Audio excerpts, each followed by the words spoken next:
Miss Marple and the Enigma of Gossington Hall. Dear friends, it's wonderful to have you back at Warm Chapters.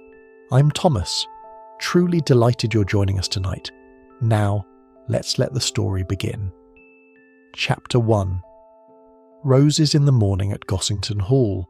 There are mornings in early June when the English countryside seems to arrange itself not merely for beauty but for deception. Everything appears so innocent, so complete in its own gentle harmony, that one is almost ashamed to suspect the existence of trouble anywhere beneath such a sky. The light came softly over St. Mary Mead that morning, not in a blaze, but with the patient golden clarity that belongs to the hours before 9 o'clock. It rested upon garden walls, cottage roofs, clipped hedges, and the narrow village lane with a kind of delicate blessing. Birds sang in the branches as though nothing in the world had ever been concealed. The air held the sweetness of grass, damp earth, and early roses. Even the shadows seemed mild. Miss Jane Marple, walking along the familiar lane toward Gossington Hall, observed all this with appreciation, but not with illusion. She had lived too long among peaceful gardens and respectable drawing-rooms to suppose that serenity meant innocence.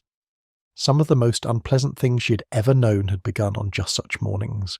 She walked at her customary pace, which always appeared slow to strangers, and was, in reality, remarkably purposeful. Her knitting bag hung over one arm. It was a worn, familiar object, less a practical necessity than an extension of herself, and Miss Marple would have felt oddly incomplete without it. She had no present intention of knitting. That, however, was not the point. Knitting, like gardening, tea, and apparently harmless conversation, could provide excellent cover for thought. Gossington Hall stood at the end of a long gravel drive bordered by lime trees. Their branches met overhead in a green archway, dappling the path with patches of light and shade. At the end of that shaded tunnel, the house rose in warm Cotswold stone, handsome rather than grand, dignified rather than imposing. Its tall windows caught the morning light and returned it in a softened glow, as though the house wished to appear hospitable without quite committing itself to confidence. The gardens had always been a source of pride to Mrs. Dolly Bantry. Indeed, among those in the district who cared for herbaceous borders, rose beds, and the precise arrangement of lawns, they were spoken of with considerable respect. Several days earlier, Dolly had telephoned Miss Marple in a state of cheerful excitement. The rose pavilion, she explained, had been restored over the winter, the old timbers repainted, the climbing roses retied, and the ornamental pond beside it edged again with fresh stone. "One really must see it, Jane," Dolly had said. "It looks quite charming, quite like something from a watercolour, only better, because it hasn't got that faded look watercolours sometimes have." Miss Marple, who was fond of roses and fonder still of Dolly Bantry, had accepted with pleasure. The tea had been everything one expected from Dolly. Generous, warm, slightly disordered, and entirely satisfying. Afterwards, the two friends had walked through the garden, following the curved path beyond the herbaceous borders and down toward the far end of the grounds. There stood the restored pavilion, reflected in the still surface of the pond. It was an elegant little structure, open on 3 sides, with a slender green-painted roof supported by timber columns. Climbing roses had been trained along the posts with careful skill, their pale blooms softening the angles of the frame. Within stood a marble table, cool and white, surrounded by cane chairs of an old-fashioned kind. Chairs that invited one to sit down for a moment, and then remain there for half an hour longer than intended. Dolly had been delighted with the result, and Miss Marple had admired it sincerely. It was during that visit that Miss Marple first encountered the guest staying at Gossington Hall, Mr. Adrian Fenton was introduced with a slight uncertainty in Dolly's tone, as though she had not yet quite decided what to make of him. He was a gentleman of about 50, slim, upright, and quietly self-possessed. His face was pleasant enough, but not open. There was something carefully withheld about him, not exactly secretive, but guarded. He'd come down from London some weeks earlier, Dolly explained later in a lowered voice, and had extended his visit once, then again. Nothing improper, of course, only a little unexpected. Mr. Fenton spoke well. He listened even better. That, Miss Marple noted, was often more revealing. He asked sensible questions about the village and seemed interested in local matters, but his attention did not rest where his words suggested it rested. When he praised the Pavilion garden, his eyes drifted instead toward the windows of the house, not greedily, not anxiously, but with calculation. Mrs. Celia Fortescue was a woman of about 60, handsome in a determined and rather deliberate fashion. She possessed the sort of social ease that called itself warmth, but contained, upon closer acquaintance, a good deal of management. She was a distant cousin of the Bantry family on the maternal side, a connection she neither overplayed nor allowed anyone to forget. She admired old houses, old gardens, old families, and simple country life with great feeling. Miss Marple observed that such admirations were often strongest in those who had very definite ideas about the advantages attached to them. On the afternoon of Miss Marple's visit, Mrs. Fortescue wore dove-grey silk, beautifully cut and perhaps a little too considered for tea in the country. She spoke at length about the restored pavilion and the loveliness of the roses. Miss Marple noticed, without surprise, that Mrs. Fortescue did not once look at the roses while discussing them. Mr. Philip Arden was quieter. He was perhaps 45, with an unremarkable face and a controlled manner. His profession, Dolly explained, was financial advice. He had assisted with certain estate matters from time to time and was staying briefly while some business was concluded. He said little, and what he did say seemed chosen with care. Miss Marple had heard that tone before, the tone of men who lived among figures, signatures, obligations, and consequences. Then there was Miss Judith Marlowe, the youngest of the party. She was about 28, bright-eyed, intelligent, and refreshingly direct. She was a writer, she explained, researching the local history of the county, and Gossington Hall contained parish records and state papers of value to her work. Dolly, with characteristic generosity, had allowed her access. Miss Marple liked Judith Marlowe. The young woman asked questions not to display intelligence but to discover things. That distinction, Miss Marple had found, was not nearly as common as it ought to be. And Dolly herself, dear Dolly Bantry, remained exactly what she had always been: kind, comfortable, energetic, and incapable of pretense where affection was concerned. She worried about her roses, her cook, and the damp creeping along the east corridor, usually in that order. Minor domestic disasters she faced with admirable courage. Major ones, Miss Marple suspected, hurt her much more deeply than she allowed anyone to see. It was the following morning that Dolly telephoned. Miss Marple knew at once that something had happened. Dolly's voice, usually brisk and warm, was controlled in that unnatural way people adopt when they are attempting not to break down. Thomas, the senior gardener, had gone down to the pavilion shortly after 7 to attend to the rose beds. There, on the stone floor beside the marble table, he had found Mr. Adrian Fenton. A revolver lay near his right hand. A folded note rested on the marble tabletop. Everything, Dolly said faintly, seemed horribly clear. Miss Marple listened without interruption. She asked very few questions. One learns, after many years, that people in distress often provide the important details without knowing they're doing so. She expressed sorrow. I promised Dolly she would come at once, and set down the receiver with a face that had become very still. The walk to Gossington Hall seemed different now. The day had not changed. The roses still climbed, the birds still sang, the lime trees still threw their green shade across the gravel drive. Yet Miss Marple's eyes moved gently over everything. The distance from the house to the pavilion, the curve of the path, the view from the upper windows, the concealment offered by hedges and shrubs, the open stretch near the pond. A garden, she reflected, was not merely a garden once something dreadful had occurred in it. It became a map. Dolly was in the drawing-room when Miss Marple arrived. She looked pale but composed, with a cup of tea beside her that had grown quite cold. Inspector Slack had already come and was examining the pavilion with his usual brisk authority. A young constable stood at the garden entrance, notebook in hand, looking both solemn and important. Miss Marple sat where Dolly indicated and looked through the tall windows toward the far end of the garden. The pavilion was visible at a distance. Its open sides caught the morning light. Beside it, the ornamental pond lay flat and still, mirroring the pale sky. "It seems very clear," Dolly said at last, as though the words were unpleasant objects she had to place carefully on the table. "Inspector Slack thinks, well, that it was his own hand. There was the note, and the revolver, everything in its place."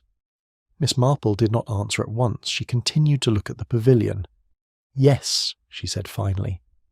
"Everything very much in its place." Dolly looked at her uncertainly. Miss Marple lowered her eyes to her knitting bag and adjusted the strap. "People rarely arrange their final moments quite so neatly," she said in her soft voice. "At least, not in my experience.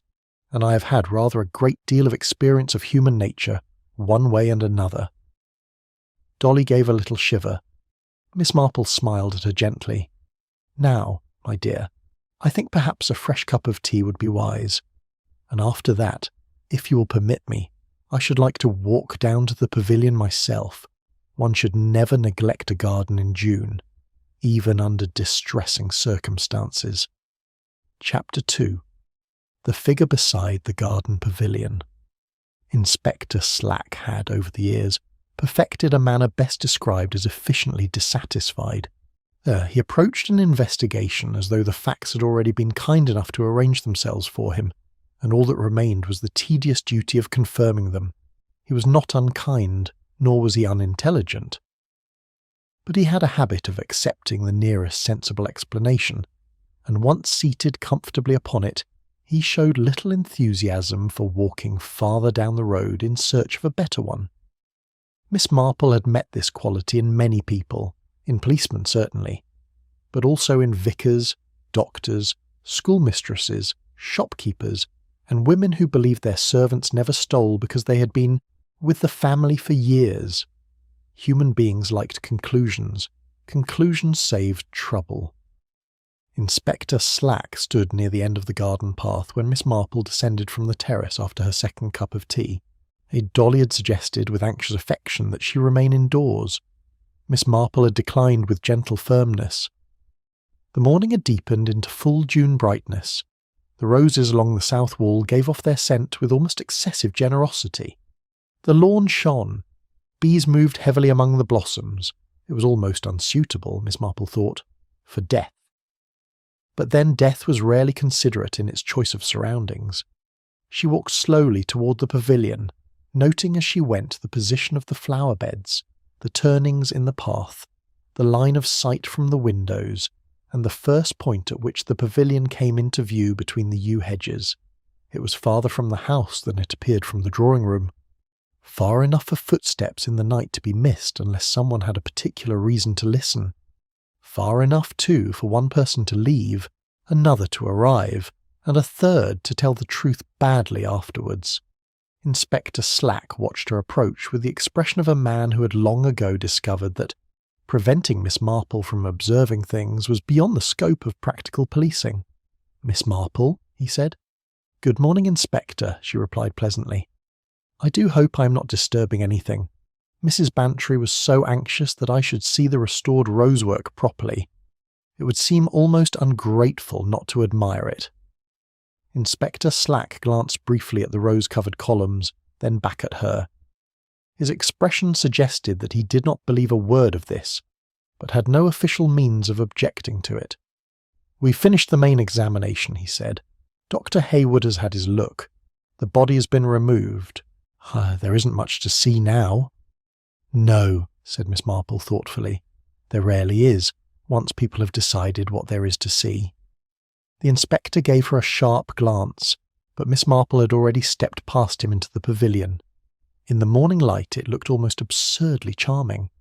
The climbing roses performed their decorative duties with great conscientiousness, their pale pink blooms stirring faintly in the breeze.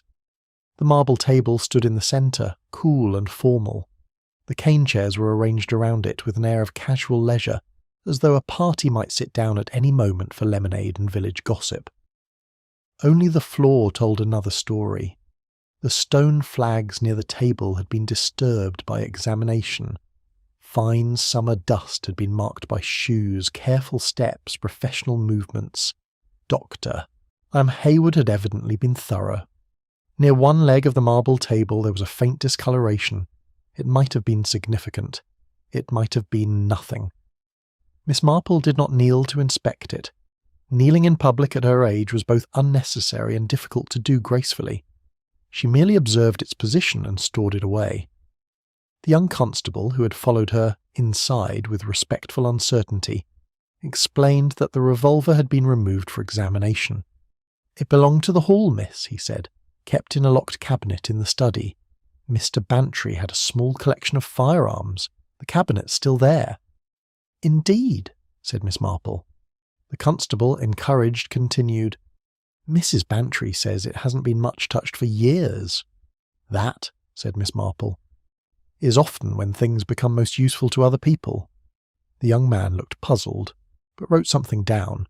A revolver from a locked cabinet. That was interesting. Not impossible, of course, that Mr. Fenton had discovered it during his stay. Guests in country houses had opportunities. They wandered, waited, looked for books, asked for stamps, opened the wrong doors. But a firearm from a cabinet implied knowledge. Perhaps not deep knowledge, but knowledge of where to look and how to obtain access. The note had also been removed. Inspector Slack had described it earlier in the drawing room. A short communication written in an educated hand, expressing regret for past errors and requesting discretion. Slack had found this entirely convincing. A man in despair, he'd said, often writes just so, controlled. But final. "Does he?" Miss Marple had asked mildly. "I should have expected a little more warmth, or perhaps grief. Past errors sounds rather administrative, does it not? Like a letter from a solicitor." Inspector Slack had smiled with patient indulgence. "People don't always write as expected when they're in that state, Miss Marple." "No," she had agreed, "but they quite often write as themselves." Now, standing in the pavilion, she looked again at the table where the note had lain. Folded neatly, Dolly had said. Placed squarely. Too squarely. Perhaps. There was something about tidiness at the wrong moment that always interested Miss Marple. Disorder could be natural, order could be staged. When she returned to the house, the guests were assembled in the morning room. There was always, Miss Marple thought, and a very particular arrangement adopted by people after a sudden death in a country house. They sat near enough to one another to avoid appearing indifferent, yet far enough apart to preserve private anxieties.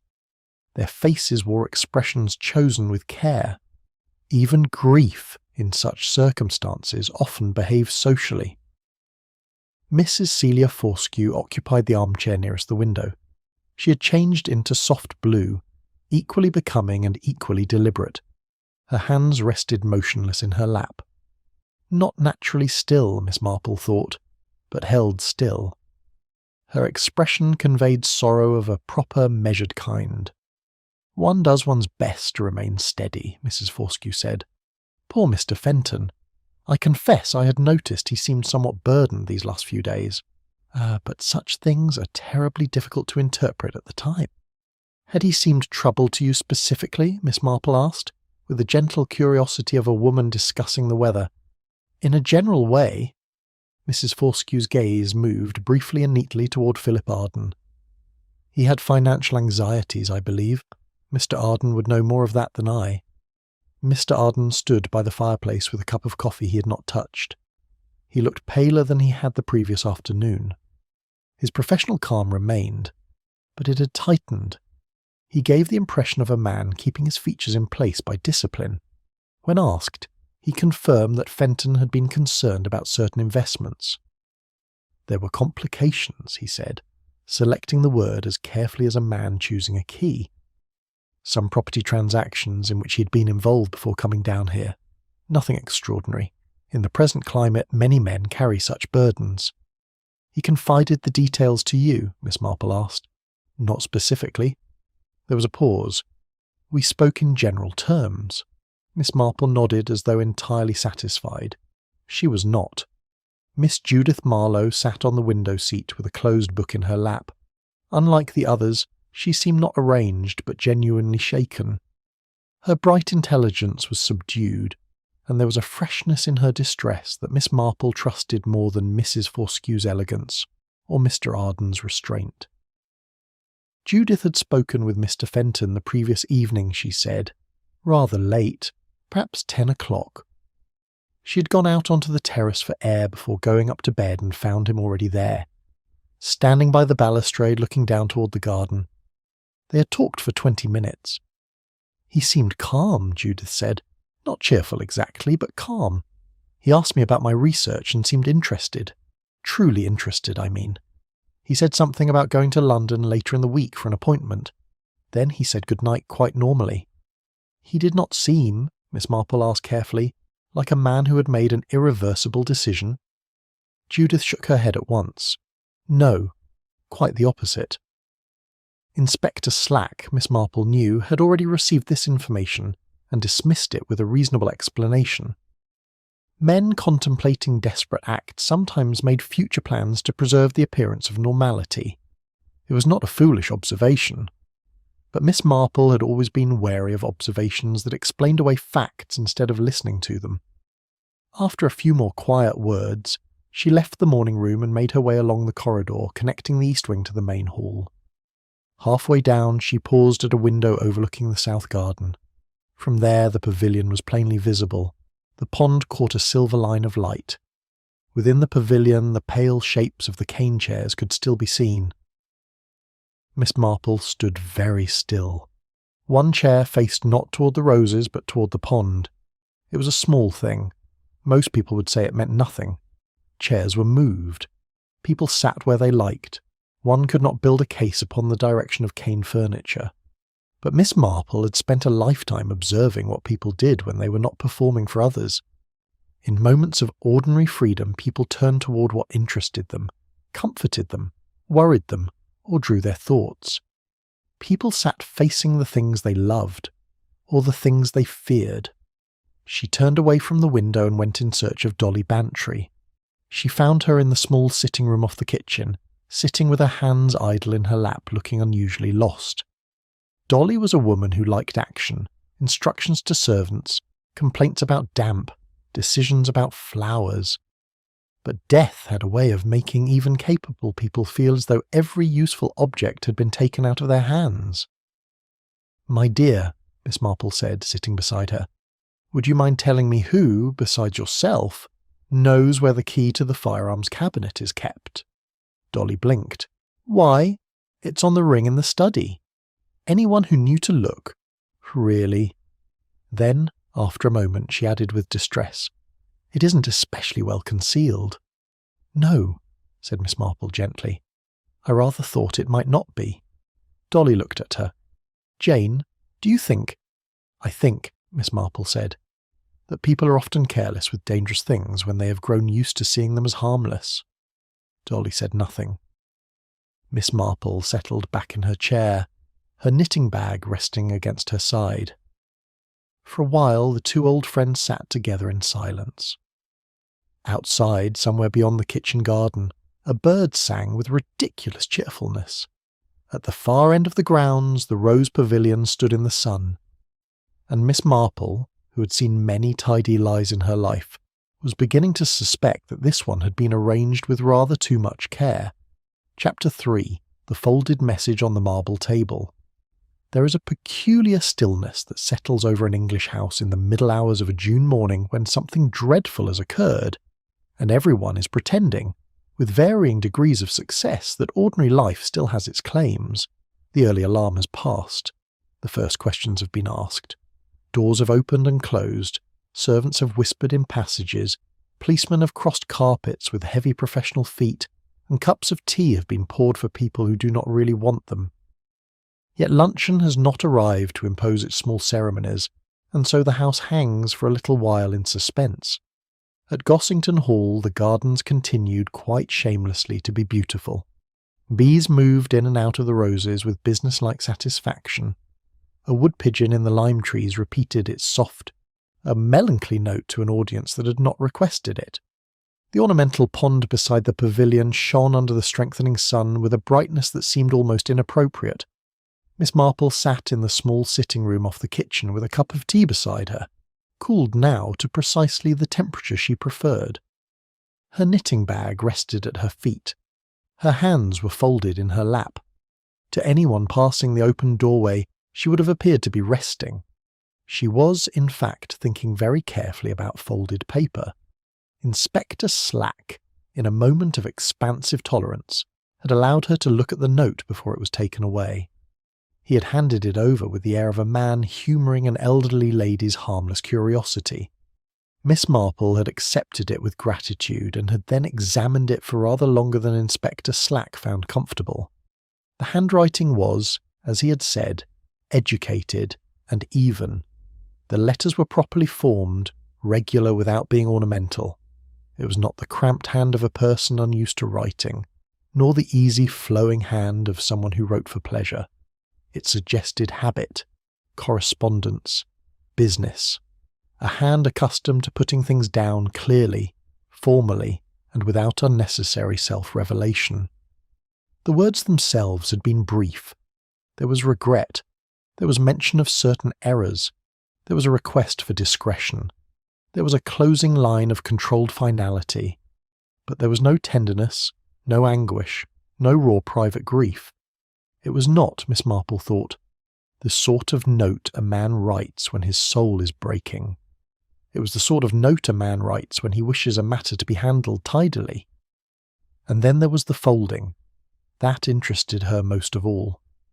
The paper had been folded twice with neat precision, not carelessly, not crushed, not merely turned over to conceal the writing, folded as one folds a letter before placing it in an envelope. A single fold might have been natural. A person leaving a note on a table, a note meant to be found, might fold it once, perhaps out of modesty, perhaps out of habit. One fold said, "This is private but not hidden." Two folds said something different. Two folds said, "This was intended for someone in particular. This was not a public declaration. This was correspondence interrupted." Miss Marple picked up her teacup, drank a little, then set it down again. There are those who believe that objects are silent. Miss Marple had never found this to be true. Objects talk a great deal if one permits them.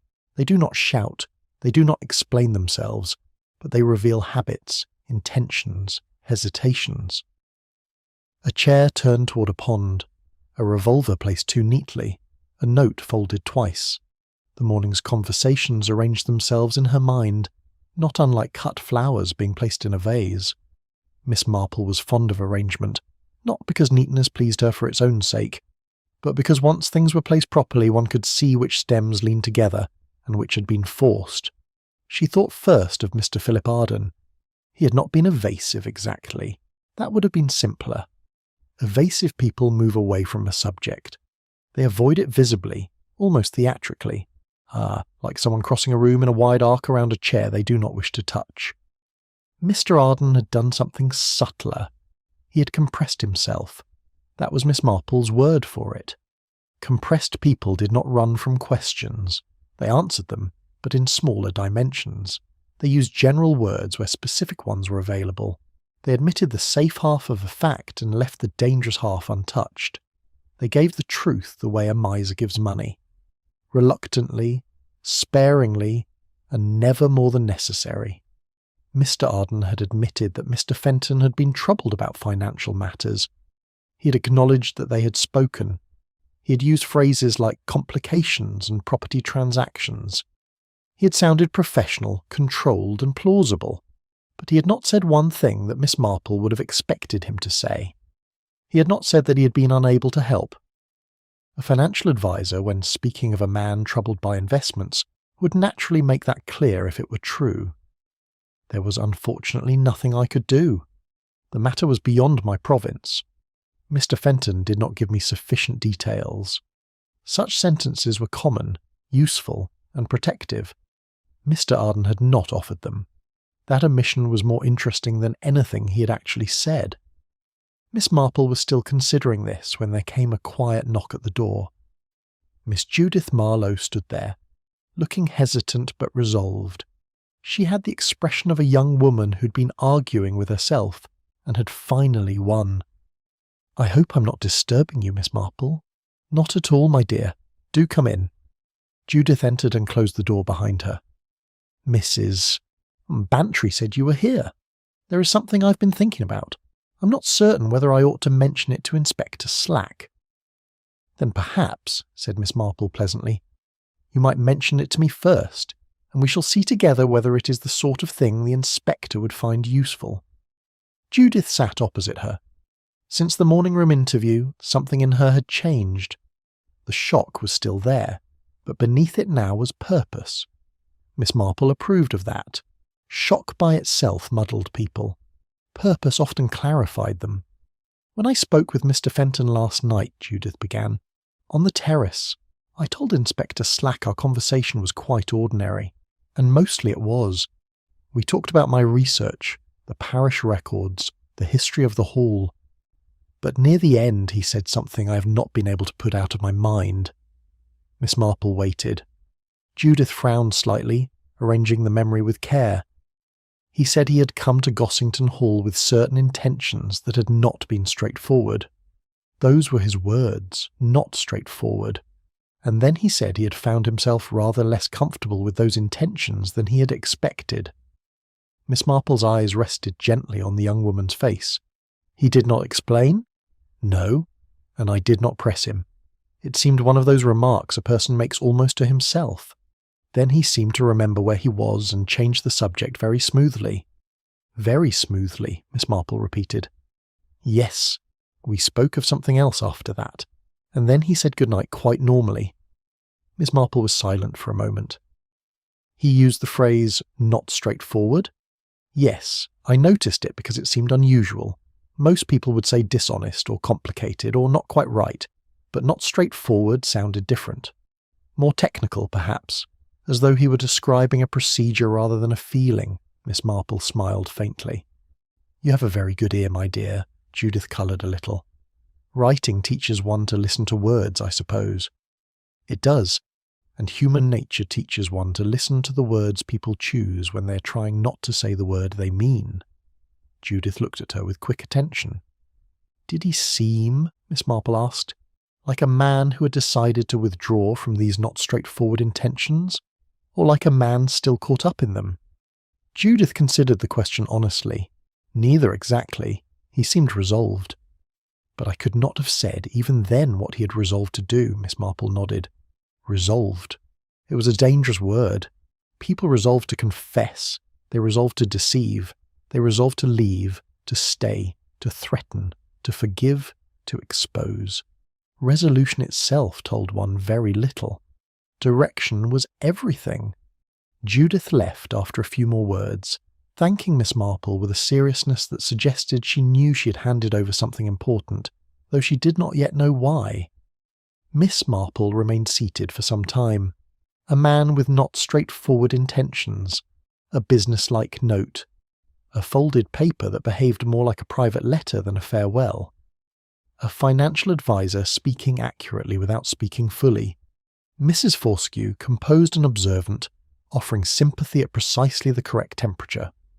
Shortly before noon, Inspector Slack appeared at the sitting-room door. His briskness had diminished slightly. There is a certain fatigue that comes over even energetic policemen once the first satisfaction of obvious evidence has been spent, and small inconvenient details begin tapping at the windows. "Well, Miss Marple," he said, "we've confirmed a few things. The handwriting matches Mr. Fenton's. We compared it with a letter found among his possessions. The revolver came from the cabinet in the study. Cabinet wasn't properly secured. Very careless arrangement, if you ask me." "It does seem careless," said Miss Marple. "Everything is consistent," Inspector Slack continued, with the tone of a man placing papers in order. Miss Marple looked at him mildly. "The fold of the note," she said. "Did that seem to you quite natural for a man leaving a final message?" Inspector Slack stared at her. The fold? Yes, it had been folded twice. People fold notes in all sorts of ways, Miss Marple. Indeed they do, but generally they fold them differently according to what they intend them for. Inspector Slack said nothing. A note placed upon a table to be found, Miss Marple continued, is often folded once, if folded at all. But two folds suggest something intended for an envelope, a letter, rather than a declaration. It gives one the impression, does it not, that the writer had been composing a private communication, and that the letter never quite reached the stage for which it was intended. Inspector Slack did not immediately reply. He looked as though he wished to dismiss the matter, but found it more stubborn than he had expected. At last he said, "I'll bear it in mind." From Inspector Slack this was practically an embrace. After he had gone, Miss Marple rose and walked to the window. The garden lay before her in its full June splendour. Beyond the yew hedges the pavilion showed pale and pretty in the distance, its climbing roses bright in the noon light. Beside it the pond lay absolutely still. Miss Marple thought about the note. She thought about a man writing in the manner of business. She thought about a paper folded for an envelope that had never been used. She thought about Judith Marlowe's phrase. Not straightforward. She thought about Mr. Arden's careful omissions, and then she thought of Mrs. Fortescue. Troubled men often hide their feelings, Mrs. Fortescue had said. A perfectly reasonable observation. Offered at exactly the right moment. Almost, Miss Marple thought, as if it had been prepared. She looked across the garden to the pond, smooth as glass under the June sky. Calmness and despair, she reflected, did not usually arrange themselves together quite so obligingly as everyone appeared to require. Chapter 4. Traces of a burned envelope. Luncheon at Gossington Hall was subdued, as meals are apt to be in houses where death has entered without invitation, and has not yet had the courtesy to leave. The food was excellent. Mrs. Rudge, the cook, was a woman of solid opinions and dependable skill. She believed, as many good cooks do, that proper food was a moral answer to most disturbances of life. Accordingly, she had produced a cold collation of notable quality: salmon, ham, salad, fresh bread, Marie-Anne, and a trifle of such respectable proportions that even grief seemed obliged to acknowledge it. But the conversation moved cautiously. There are subjects that vanish from a table after a sudden death. No one knows quite who has removed them, but they are gone all the same. One cannot speak too cheerfully of roses. One cannot discuss plans too far ahead. One cannot mention sleep, or letters, or revolvers, or the sound of footsteps in a garden after dark. Mrs. Celia Fortescue spoke of her garden in Hampshire with polished enthusiasm. In other circumstances it might have passed for charm. Today it seemed more like a screen carefully held up before something else. Mr. Philip Arden contributed a few remarks about the weather. He did so in the voice of a man who finds meteorology safe, if unrewarding. Miss Judith Marlowe ate quietly, her expression inward and intent. She seemed less frightened now and more occupied, as though her writer's mind had begun, despite herself, to gather details into pattern. Dolly Bantry, poor Dolly, made 2 or 3 attempts at warmth, then gave up and passed bread, butter and salad with affectionate helplessness. When Dolly did not know what else to do, she fed people. It was a form of love, and a very practical one. Miss Marple ate appreciatively and observed without appearing to observe. This was one of her more useful gifts.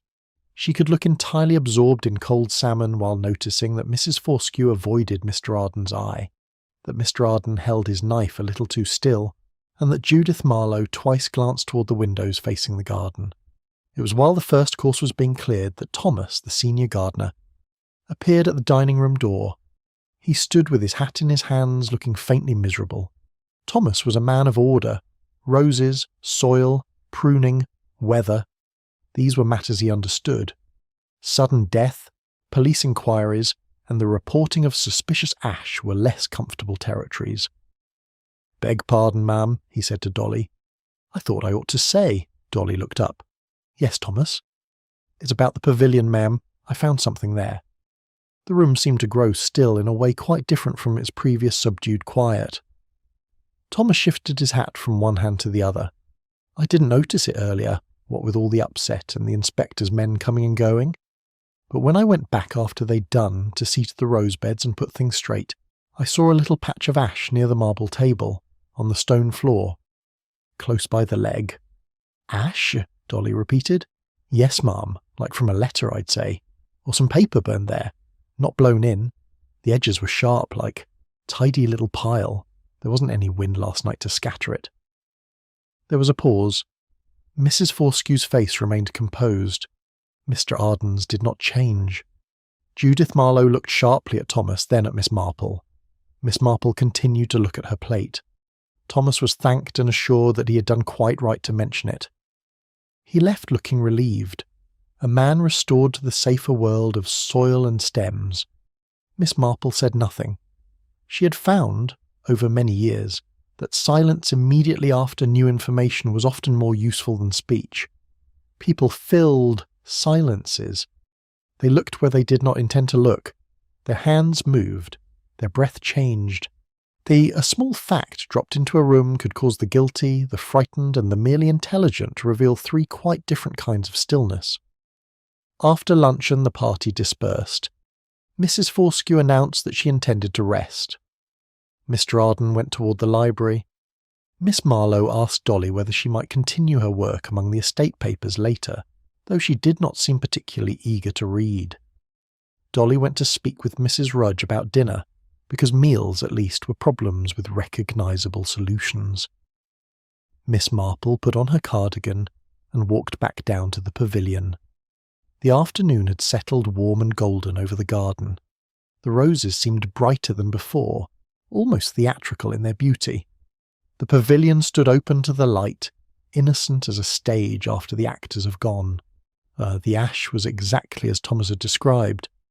A small, neat deposit lay on the stone floor close to the base of the marble table's nearest leg. The residue was pale grey, the colour of recently burned paper, not dark like wood ash, not coarse like cloth. The edges remained distinct. Miss Marple did not touch it. Instead, she stood over it and looked carefully at its position. Then she looked up at the marble tabletop. Thomas had been right about the stillness of the air. Miss Marple remembered it herself. The previous evening, after leaving Gossington Hall, she had noticed that there had been no wind. The leaves had hardly stirred. Smoke, had there been smoke, would have risen almost straight. The ash had not drifted there. It had fallen. The paper had been burned above that exact spot, held perhaps in someone's hand until the flame reached too close, then released or dropped. The ash had fallen downward beside the table leg, and the place above that spot was almost exactly where the revolver had reportedly lain. Miss Marple gazed at the marble surface. Someone had stood here on a still evening and burned a letter or document at the table, not in a fireplace, not in the kitchen range, not in some discreet corner where destruction would be complete and unremarked. Here, in the pavilion, in the place where, only hours later, Mr. Adrian Fenton would be found dead. That was not the action of a person behaving at leisure.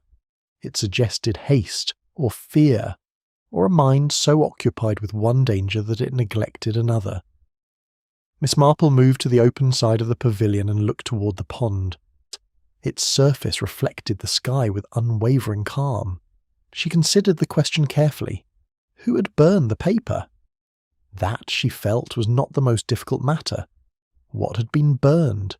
And why here? Those questions were far more interesting. Mr. Arden had mentioned, under questioning earlier in the day, that Mr. Fenton had received a letter the previous afternoon. His information had been precise in one respect and vague in several others. He had said the letter had arrived. He had said it had been delivered to the hall, but he had not been eager to say who had brought it, whether he had seen Fenton receive it, or what Fenton's reaction had been. Such omissions, Miss Marple reflected, were not accidental in a man like Mr. Arden. She found him later in the library. The library occupied a quieter part of the house, and was furnished in that agreeable English fashion by which generations of ownership had produced comfort, without any one person ever having designed it. The books, for the most part, had been inherited rather than chosen. There were leather-bound histories, county records, sermons, memoirs, volumes of poetry, and several novels that looked as though they had never forgiven anyone for opening them.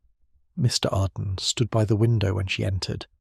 He turned at once with the alertness of a man who had not been reading despite being surrounded by books. "Mr. Arden," Miss Marple said pleasantly, lowering herself into one of the armchairs with practised care. "I wonder if I might ask you something about the letter, mister. Fenton received yesterday afternoon." His face assumed its familiar neutrality. "I'm not sure I can tell you more than I have already told Inspector Slack." "I am quite sure," Miss Marple said warmly, "that you told Inspector Slack everything that seemed relevant." It was a gentle sentence. It was also a precise one. Mr. Arden noticed. A small tightening appeared at the corner of his eyes. "The letter arrived in the afternoon post," he said. "I happened to be in the hall when Thomas brought it in. It was addressed to Fenton by hand. I had no reason to pay particular attention to it." "But you did pay particular attention to it," Miss Marple said. "Otherwise you would not remember that it was handwritten."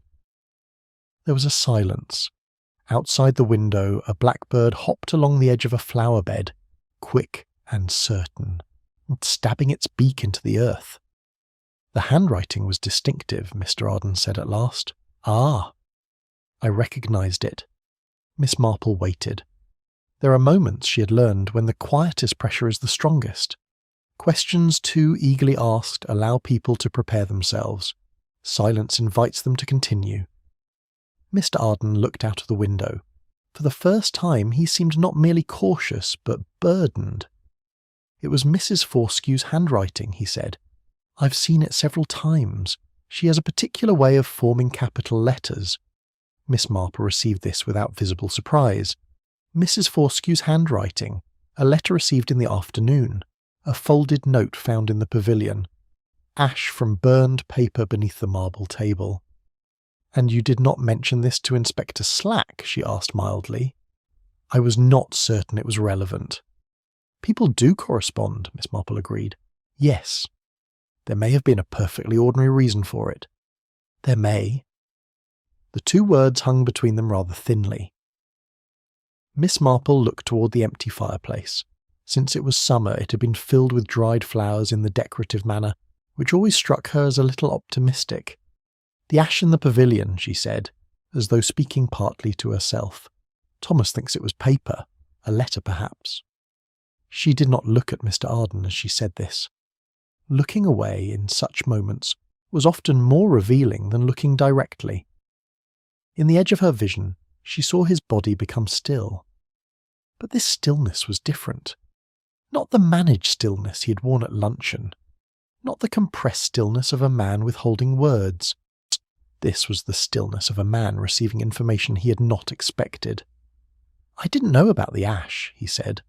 The tension in his voice had altered. Something in him had loosened slightly, as though one tightly wound coil had given way. "No," said Miss Marple. "I thought perhaps you did not." She rose, drawing her cardigan around her shoulders. "It is curious," she said, moving toward the door, "that someone wishing to destroy a letter should choose to burn it in the very place where traces of it might afterwards be found. There were fireplaces indoors, a kitchen range, any number of more sensible places." She paused at the threshold. "It suggests, I think, either hurry or disturbance, or perhaps that the person burning it was not quite thinking with their usual clarity." Mr. Arden did not answer. Miss Marple smiled at him with mild absent-mindedness. "Thank you so much for your company. I always find libraries very conducive to reflection, don't you?" She left him standing by the window. Behind her, the library settled into silence. The inherited books, the unlit hearth, the afternoon light on the carpet, and Mr. Philip Arden with the look of a man who had nearly said something, and knew, perhaps too late, that silence had become as dangerous as speech. Chapter 5. The cane chair turned toward the pond.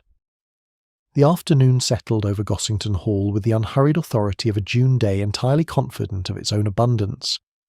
The shadows on the lawn lengthened by such imperceptible degrees that no one watching could have said precisely when the gold began to deepen, or when the bright edges of the flower beds softened into something more thoughtful. Along the south wall the roses stirred now and again beneath the faintest possible breeze, not enough to disturb leaves or move the branches of the lime trees, but sufficient to set the blossoms nodding gently, as though they were exchanging secrets too delicate for human ears. Somewhere in the copper beech at the eastern boundary of the garden, a thrush had established itself with great seriousness, and was repeating a complicated musical phrase. It did so with the patience of a creature convinced that perfection was only one repetition away. Miss Marple had returned to the pavilion. She had not announced this intention. There was no need. After her conversation with Mr. Arden in the library, she had walked back along the corridor, collected her knitting bag from the sitting room, exchanged a few affectionate words with Dolly Bantry about the difficulties of training climbing roses on north-facing walls, and then made her way through the garden at the peaceful pace of an elderly lady whose mind was apparently occupied by horticulture. Anyone observing her from the upper windows would have seen nothing remarkable. A small white-haired figure moving past the herbaceous border, pausing here and there, looking at leaves, flowers, stems, and the general health of the garden. Miss Marple had long ago discovered that one may notice a great deal while appearing to admire delphiniums. The pavilion stood empty when she reached it. The police had finished their work for the day, and the place had begun to recover some appearance of its original purpose. Yet it was not quite ordinary again. Such places do not immediately resume innocence after death has entered them. They retain for a time a certain guarded stillness, as though unsure whether they are once more merely a pleasant feature in a garden, or still a witness to something grave. Miss Marple stood just inside the open side facing the rose beds and looked at the cane chair. It stood, as she had seen it earlier, facing the pond. A small fact. An absurdly small fact, one might have said. But Miss Marple had never believed that small facts were necessarily small in meaning. People often betrayed themselves not in grand actions, but in rearrangements of furniture, near altered habits, phrases repeated too carefully, or silences placed where speech would normally have come naturally. The chair was an old-fashioned cane chair, with a wide curved back and arms that flared outward in a comfortable leisurely fashion. It had been made for long sitting, for tea, gossip, contemplation, and the sort of restful idleness that English gardens exist to encourage. It was, above all, a chair intended for viewing something. And for years that something had been the roses. Thomas had been quite clear on the matter. He had maintained the pavilion and its furnishings for 11 years, nearly 12, and in all that time the chairs had faced the rose beds. Naturally they had. The pavilion itself had been built to admire the roses. The pond was charming, yes, reflective, pleasant, edged in stone, with a few flag irises at one side. But it was secondary. One did not sit with one's back to the roses in order to contemplate a rectangular piece of water, however still and silvery it might be. Miss Marple lowered herself carefully into the chair. It was always wise, she felt, to test an arrangement physically. Standing beside a chair and sitting in it revealed different things. From this position, the pond occupied the foreground of her vision. It reflected the pale afternoon sky and held the purple heads of the irises with a certain quiet dignity. It was not an unpleasant view. Indeed, it had a composed, almost melancholy charm. But the roses were behind her. Their perfume reached her clearly enough, sweet and steady in the warm air. That made the matter more pointed. A person seated here would smell the roses but not see them. He would be turned away from the very thing the pavilion had been designed to display. Miss Marple lifted her gaze toward the upper floor of the hall. 3 windows looked down toward this part of the garden. The central one, she believed, belonged to the corridor between the guest rooms. The left-hand window, if her memory of Dolly's house tour was accurate, belonged to Mrs. Forskew's room. The right-hand one she could not yet place with certainty. A person sitting in this chair, facing the pond, would not be admiring the roses, but he would be visible from those windows, clearly visible. Miss Marple sat very still. If someone had deliberately placed the chair in this position, Then someone had created not a seat, but a picture. A figure alone in the pavilion facing the water in the soft evening light. A quiet, contemplative silhouette. A person who might appear thoughtful, burdened, perhaps even despairing. It was not furniture arrangement, it was staging. A rather theatrical little tableau, Miss Marple murmured. The thrush in the copper beech continued its rehearsal and offered no opinion. She rose and walked slowly around the pavilion, considering the angles. From the path curving down from the rear terrace, the pavilion could be seen, but its interior remained partly concealed until one came quite near. The yew hedge blocked the direct view for much of the approach. A person walking from the house would not know who was sitting inside until perhaps 15 feet away. From the upper windows, however, the view was entirely different. The angle was steep but unobstructed. It looked directly into the open side of the pavilion. Seen from above, the chair facing the pond was a composition. Seen from the path, it was almost hidden. Miss Marple walked to the edge of the pond and turned back to look at the pavilion from there. The chair occupied the centre of the space in a way that seemed accidental only if one was determined to believe in accidents. She was still considering this geometry when she heard footsteps on the gravel path. Dolly Bantry appeared, carrying a small tray with 2 cups of tea. She moved with the slightly determined air of a woman who had decided that fresh air, tea and company were the best available remedy for a dreadful afternoon. "I thought you might like company," Dolly said. It was said in the tone that meant something rather more like, "I needed to come outside and I thought you would be here." "That is very kind of you, my dear," said Miss Marple. They sat together in the pavilion. Miss Marple had quietly repositioned the chairs so that they faced the roses again, and Dolly did not at first seem to notice. The 2 friends drank their tea in the companionable silence of a friendship too long established to require constant speech. At last Miss Marple said, "Thomas has been with you nearly 12 years, has he not?" "Nearly 12, Dolly replied. "He came just before Arthur's last illness. A terribly reliable man. Knows exactly where everything should be, which is more than can be said for most people." "And he is quite certain the chair had been moved?" "Oh, yes. He mentioned it to me this morning before the inspector arrived. Actually, after he found poor Mr. Fenton, it was one of the first things he said once he'd got over the shock. Someone had been at the furniture, he said.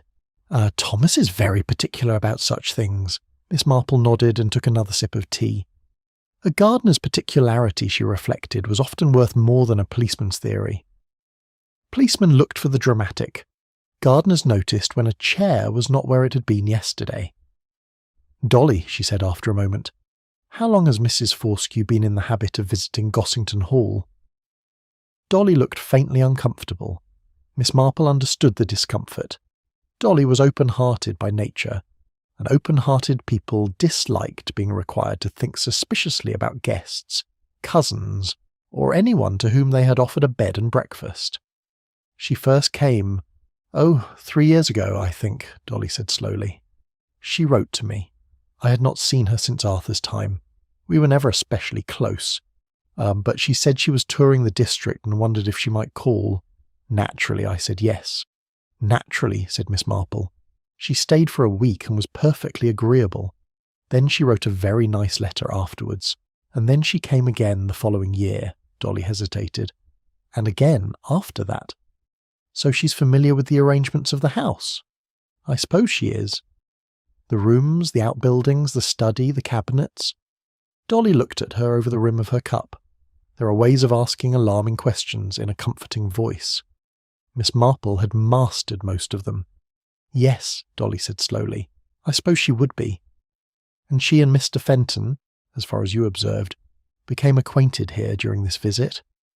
"That is what I assumed," Dolly frowned. "Though now that you ask it like that, I am not sure I ever actually asked either of them. They seemed to know each other's names from the first morning at breakfast, but that might simply be house-party manners, might it not? One is introduced and one uses names." "One is introduced," Miss Marple agreed. "Yes." She looked toward the roses.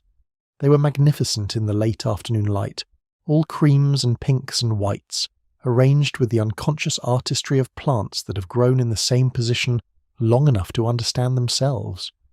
It was worth considering, she thought, whether two people who appear to meet for the first time have in fact never met before. There are small errors people make with strangers, tiny uncertainties, a moment's hesitation over a name, the asking of a question whose answer an acquaintance would already know, a too general politeness, a lack of rhythm. Between Mr. Fenton and Mrs. Fortescue, Miss Marple had noticed none of these things. They had moved around each other with fluency, not warmth, not intimacy, but knowledge. The knowledge of people who have been in one another's company before and have decided, for private reasons, not to admit it. "Dolly," Miss Marple said presently, "do you keep a guest book?" Dolly brightened a little. This was a practical matter, and practical matters restored her. "Yes, indeed. Arthur started it years ago, and I have kept it up. It is on the writing desk in the morning room." "I wonder whether we might look at it after tea," said Miss Marple. "I am always so interested in where people have been." The guest book was a handsome volume bound in dark green leather. Its pages contained the accumulated signatures of a decade's visitors, bold hands, spidery hands, sprawling signatures, neat addresses, dates, and brief remarks of gratitude. It took Miss Marple only a few minutes to find what she had half expected. Mrs. Celia Fortescue had signed the book on 3 previous occasions, just as Dolly had said.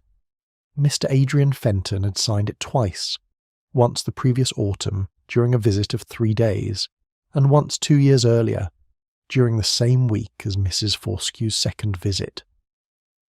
Miss Marple closed the book gently and returned it to the writing desk. "Such a lovely record," she said warmly. "You must be very glad to have kept it all these years." Dolly was looking at the book with an expression quite different from the one she'd worn when she'd taken it down. "Yes," she said slowly. "Yes. I suppose I must." Outside, the garden remained golden and fragrant. The roses nodded in the soft air. The pond lay still beside the pavilion. And somewhere in the house, the past, which had been politely pretending not to know anyone, had just signed its name. Chapter 6. The Keys Among the Gravel. Evening came to Gossington Hall with the slow generosity of the early summer. The sky above the lime trees deepened through a sequence of delicate colours, gold, then apricot, then a blue so pale and clear that it seemed almost transparent. The garden released the warmth it had gathered through the day, and the scent of roses strengthened in the cooling air. By 7 o'clock the flowers along the wall had taken on that peculiar late-light quality, by which pink petals seem not merely to reflect the sun, but to produce a glow of their own. And at the far end of the grounds the ornamental pond lay in a stillness so complete it might have been painted on glass. Dolly had insisted that Miss Marple stay the night, and Miss Marple, with suitable expressions of gratitude and no real reluctance, had accepted. She had been given the small guest room on the first floor overlooking the south garden, a room she had occupied on previous visits and remembered with affection. It was a comfortable room, without pretension. The curtains were faded rose chintz. The bed was neatly made and slightly high. The writing table by the window was exactly the right height, which was a rarer domestic virtue than many people appreciated. Best of all was the view. From that window the garden extended itself in calm layers. Lawn, path, borders, hedges, and beyond them the pale shape of the pavilion near the pond. Miss Marple stood at the window in the hour before dinner and looked down. Thomas had worked among the rose beds until 6 o'clock. She had watched him moving with the steady certainty of a man who knew every inch of the ground beneath him.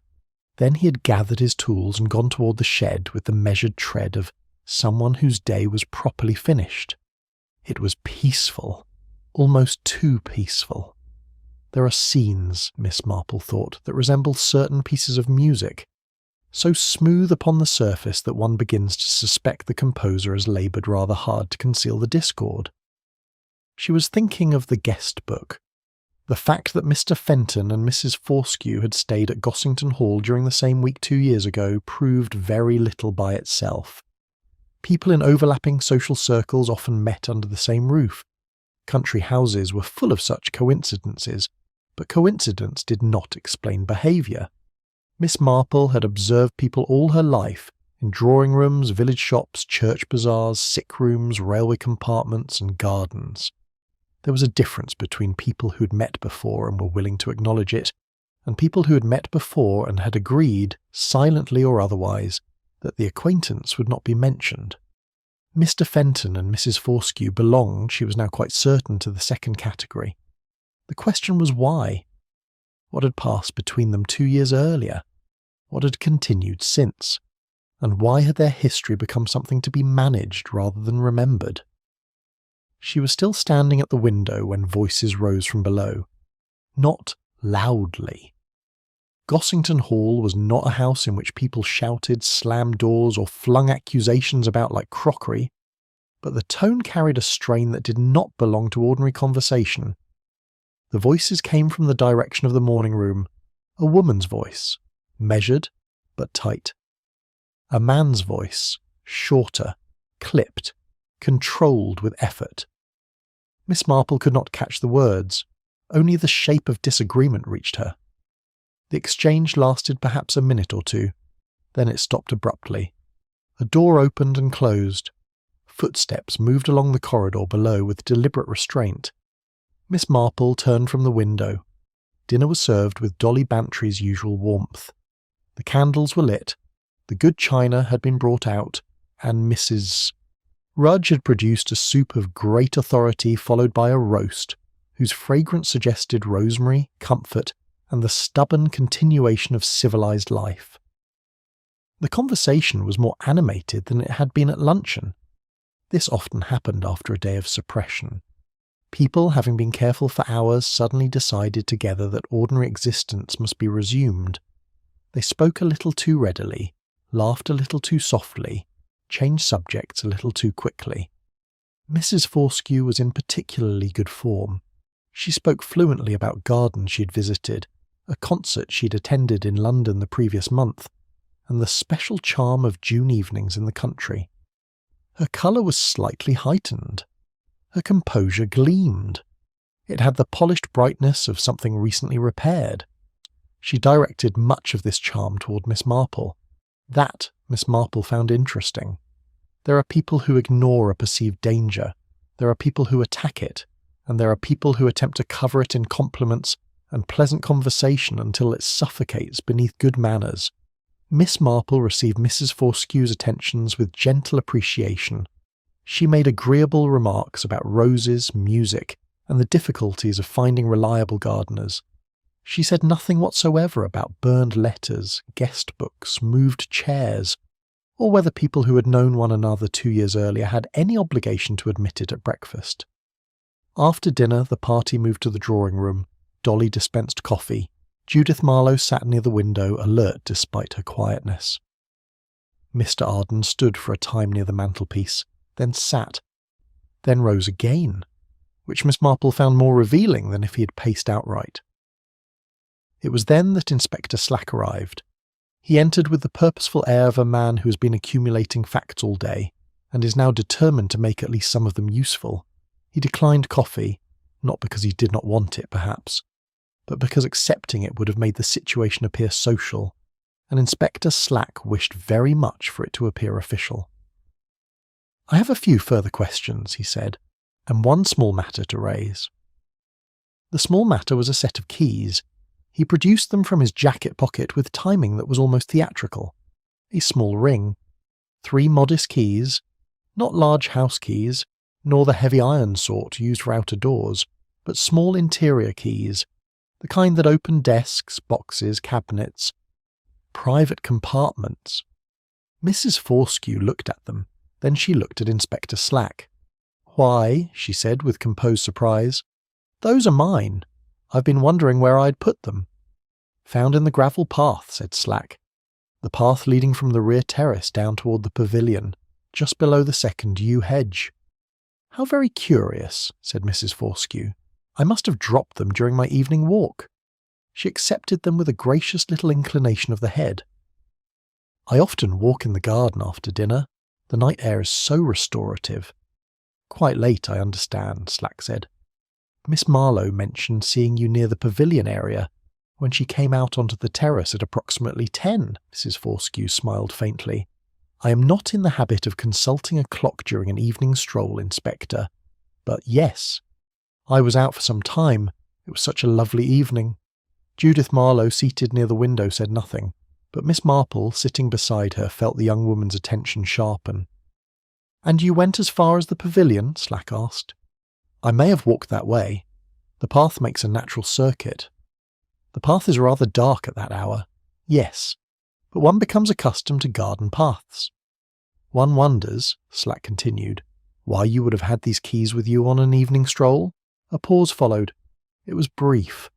Mrs. Fortescue managed it well, but pauses, like folded paper, had their own shapes.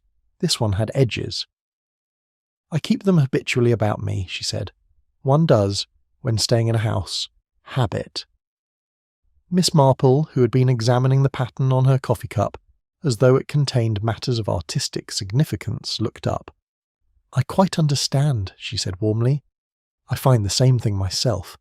I carry the key to my garden gate at home almost wherever I go, quite without thinking. A very small key, and entirely useless here, of course, but one grows accustomed to the weight of certain things. Mrs. Fortescue turned toward her. What do your keys open? Miss Marple asked pleasantly. If I may ask, I always find these little domestic details so interesting. For the smallest fraction of a second, Mrs. Fortescue's composure altered. Not much. A careless observer would have seen nothing, but Miss Marple was not a careless observer. The expression remained charming, but the charm had been applied a little too quickly, like powder over a flushed cheek. A writing desk, Mrs. Fortescue said. A correspondence box. A small cabinet. Of course, said Miss Marple, nodding with complete understanding. The things one naturally wishes to keep secure. Inspector Slack watched this exchange with the slightly helpless expression he often wore when Miss Marple entered an inquiry by the side door and rearranged the furniture of it. He cleared his throat and continued with his questions. The rest concerned timing. Who had been where the previous evening? At what hour? Who had seen whom? Who had retired early? Who had gone out for air? Who had heard footsteps? Who had noticed nothing at all? The answers were correct, consistent, and not especially illuminating. Miss Marple had found that lies often became more useful when they were accurate in all unimportant respects. After Inspector Slack left, the household gradually dispersed. It had been a long day, and there is a point at which even the most carefully composed people have no more expression left to offer. Mrs. Fortescue retired first. Judith Marlowe went soon after. Mr. Arden lingered, spoke briefly to Dolly, and then excused himself. Dolly, exhausted by hospitality and distress, kissed Miss Marple good night with unusual tenderness. Miss Marple climbed the stairs at her measured pace, and returned to the rose chintz room. She did not immediately prepare for bed. Instead, she sat at the writing table beside the window and looked down into the darkened garden. The pavilion was now only a pale suggestion among deeper shadows. The pond reflected no sky, only darkness. The roses were invisible, but their scent drifted upward, persistent and serene. She thought of the keys, a writing desk, a correspondence box, a small cabinet, small interior locks, private locks, locks for papers, letters and objects one wished to keep apart from general life. She thought of the firearms cabinet in the study, whose key hung carelessly on a ring where anyone who knew the household might find it. She thought of Mrs. Fortescue, who habitually carried keys to things within the houses she visited. She thought of those keys lying on the gravel path between the house and the pavilion. Most of all, she thought of planning. There are people who plan badly and are saved by luck. There are people who plan well and are undone by feeling. And there are people who plan with great care, only to be overtaken by some sudden disturbance that forces them to act faster than they had intended. Outside, the garden remained perfectly quiet.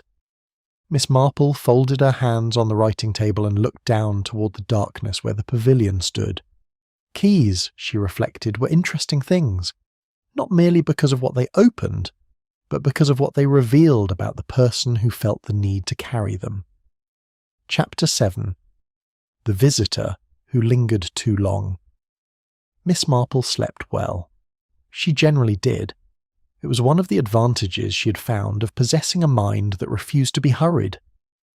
Problems that appeared confused by candlelight often arranged themselves quite sensibly during the hours of darkness, provided one did not insist upon worrying at them too fiercely before sleep. She woke on the second morning at Gossington Hall with the quiet satisfaction of a person whose thoughts had been at work while she rested. For several minutes she lay still in the rose-chintz room, listening to the birds in the lime trees and the distant familiar sounds of Thomas beginning his morning rounds below. The house was waking gently. A door closed somewhere along the corridor. A servant's step passed and faded. Outside, a wheelbarrow creaked faintly on gravel. The ordinary life of Gossington Hall had resumed its motions, but beneath them now lay another rhythm, the unsettled pulse of a house in which something had been discovered, though not yet understood. Miss Marple folded her hands over the coverlet and arranged what she knew. Mr. Fenton had extended his stay. He had come to Gossington Hall with intentions he himself had called not straightforward. He had known Mrs. Fortescue before this visit, though neither of them had chosen to acknowledge it. He had received a letter in her handwriting on the afternoon before his death. A document had been burned in the pavilion. A chair had been moved to create a visible scene. A revolver had been taken from a cabinet whose key was carelessly accessible. Mrs. Fortescue's private keys had been found on the gravel path leading toward the pavilion, and Mr. Arden, careful Mr. Arden, had begun to loosen. Yes, thought Miss Marple. The pattern was becoming cleaner. Breakfast was laid out with Dolly Bantry's usual generosity. There were eggs, bacon, toast, coffee, and marmalade, of the dark, serious kind that suggested someone had believed deeply in oranges, sugar, and patience. The morning room was full of light. Miss Marple ate appreciatively and observed the room over the rim of her teacup. Breakfast in a country house after a suspicious death is a revealing occasion. People believe themselves protected by the small rituals of morning, buttering toast, unfolding napkins, asking for coffee. But anxiety has a way of showing itself in the pauses between such gestures. Mr. Arden came down first. He took his breakfast with the economy of a man who regarded food as fuel rather than comfort, then settled in a corner with a newspaper. He held it open in the manner of someone who wished to be thought absorbed. After 7 minutes he turned a page. Miss Marple noted the page. The financial columns, if properly attended to, would have required rather more than 7 minutes from a man in Mr. Arden's profession. Therefore he was not reading them. He was hiding behind them. Mrs. Fortescue arrived at 8 o'clock. She was composed and beautifully dressed, but there was too much intention in both. Her manner had been arranged before she entered the room. She greeted Dolly warmly, admired the marmalade, and asked a question about the history of the East Garden Wall with the attentive enthusiasm of a woman who had decided that cultivated interest was the safest possible morning mood. Miss Marple had known several women like that in St. Mary Mead. They treated conversation as though it were embroidery, decorative on the surface, but requiring firm stitches underneath. Miss Judith Marlowe did not appear until shortly before 9. When she entered, she looked as though she had slept little and thought much. There was a certain clarity about her, however, that pleased Miss Marple. A young person who has spent a night thinking and not merely feeling is often useful. After breakfast, Mrs. Fortescue went upstairs. Mr. Arden retreated again to the library. Dolly became occupied with Mrs. Rudge in the kitchen. It was then that Judith Marlowe appeared at the morning-room door. "Miss Marple," she said quietly, "might I have a few minutes?" "Of course, my dear." They walked together along the garden terrace, already warm beneath the morning sun. Lavender grew in the raised bed along the southern edge, and its scent lifted in faint waves as the light strengthened. Judith walked with her hands in the pockets of her cardigan, eyes fixed ahead. Miss Marple walked beside her without hurry. There was no need to press the girl. People came to the important part in their own time if one allowed them silence enough.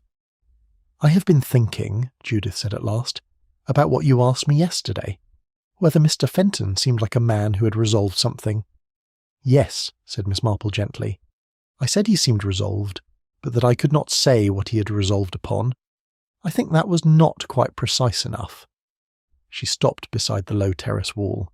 He seemed like a man who had decided to do something definite, something specific, and who had accepted the cost of doing it. Miss Marple nodded slightly. "There is a quality to that sort of decision," Judith continued. "One sees it sometimes in people who are about to say something difficult to someone with whom they are involved. It is not despair. It is almost the opposite, a kind of arrival." "That is very precisely observed," said Miss Marple. Judith looked relieved, then troubled again. "That is why the other explanation seems wrong to me. A man with that quality, that sense of having arrived at a decision and prepared himself to act, does not go quietly to a garden pavilion in the dark and end everything. It seems precisely the opposite of what such a person would do." "It does," Miss Marple agreed. They walked a little farther. "I did not say it quite so plainly to Inspector Slack," Judith admitted. "I was not sure I had any right to draw that kind of conclusion. I am not a detective, or a doctor. I write local histories." "My dear," said Miss Marple warmly, "some of the most useful observations I have ever heard have come from people who are not detectives. Detectives are sometimes so accustomed to categories that they forget to ask whether the particular person before them truly belongs inside one." Judith looked at her. "You do not think it was suicide?" It was not really a question. Miss Marple gazed toward the far end of the garden, where the pavilion stood among its roses. "I think," she said carefully, "that a number of small things here do not conform to the pattern one would expect. And when many small things fail to conform, it is usually because someone has gone to the trouble of arranging them." Judith absorbed this in silence. Then Miss Marple's tone shifted gently from reflection to practice. "Tell me, my dear, in your conversations with Mr. Fenton about the history of the estate, did he ever speak of its financial arrangements, property, investments, accounts, that sort of thing?" Judith thought. "Once. He asked whether the estate records I was working from included account documents from the last decade. And did they? No. My access was only to the older historical material, parish records, older estate papers, that sort of thing. I told him so." "How did he seem?" "Thoughtful, not disappointed exactly, more as if my answer confirmed something he already suspected." "And did he say anything else?" Judith hesitated. "He said that the history of a property and the history of its accounts were sometimes two very different documents, and that the discrepancy between them could be quite illuminating." Miss Marple's eyes sharpened, though her face remained mild. "At the time," Judith said, "I thought he was making a general reflection. Now I am not so certain." "No," said Miss Marple softly. "I do not think I should be certain either." They parted at the end of the terrace, Judith returning to the house, and Miss Marple remaining for a few minutes in the lavender-scented warmth. The history of a property and the history of its accounts. Yes, that was very suggestive indeed. Miss Marple had already been moving in that direction. The facts, viewed separately, had appeared merely curious. Together they formed a picture. Adrian Fenton had come to Gossington Hall and stayed longer than expected. He had arrived with intentions that were, by his own description, not straightforward. He had shown interest in recent accounts and property matters. He had known Mrs. Fortescue before and concealed that fact. He had received a letter from her shortly before his death. That letter, or some paper connected with it, had been burned in the pavilion. Mr. Arden had spoken carefully of investments and property transactions, saying enough to suggest far more than he wished to say. The broad outline was no longer difficult. A man with knowledge, perhaps financial, perhaps legal, perhaps personal, had come to the hall with a purpose. He had remained in order to examine or press that purpose more closely. Beneath the agreeable surface of tea, roses, research, and country house manners, a negotiation had been taking place, or a threat. What Miss Marple lacked was the exact nature of the financial matter. Irregularities had a great many forms, Money might be diverted, property misrepresented, investments mishandled, signatures improperly obtained, losses concealed. Without precision, one had suspicion. With precision, one had a case. After a suitable interval, she went to find Mr. Arden. He was, as she expected, in the library. This time he actually appeared to have been reading before she entered. That, she thought, was progress of a sort. His face, when he looked up, had changed since their last conversation. The compression was still there, but it was no longer quite a wall. It had become a door not fully latched. "Mr. Arden," Miss Marple said, settling into the armchair she had occupied the previous afternoon, "I wonder if you might tell me a little more about the investments you mentioned, the property transactions in which Mr. Fenton had taken an interest." Mr. Arden looked at her for a long moment. There are silences that resist and silences that surrender. This was somewhere between the two. At last he said, "Mrs. Fortescue has, over the past several years, acted in an informal advisory capacity in relation to certain of the Hall's property interests." Miss Marple inclined her head. "A number of smaller transactions," he continued, "were conducted through an arrangement that was not fully disclosed to Mrs. Bantry." His voice lowered slightly. "Mrs. Bantry is not a woman who concerns herself closely with investment detail. The arrangement took advantage of that." He said it quietly, without offensiveness. It was the tone of a man making an honest statement that reflected poorly on several people, including himself. "And Mr. Fenton knew of this?" Miss Marple asked. "I believe he had known for some time. He came here, I think, with the intention of bringing it forward, of making it clear to You've a Fortescue that he was aware of the situation and that certain adjustments would be required." "Adjustments in his favour," said Miss Marple gently. There was a pause. "I believe so, though I could not confirm the exact details." "And Mrs. Fortescue," Miss Marple observed, "would not have found such adjustments agreeable." Mr. Arden's mouth tightened. "She is a woman who has managed a great deal with considerable skill," he said carefully, "and does not yield easily." Miss Marple considered this. A woman who managed. Yes, that was the word.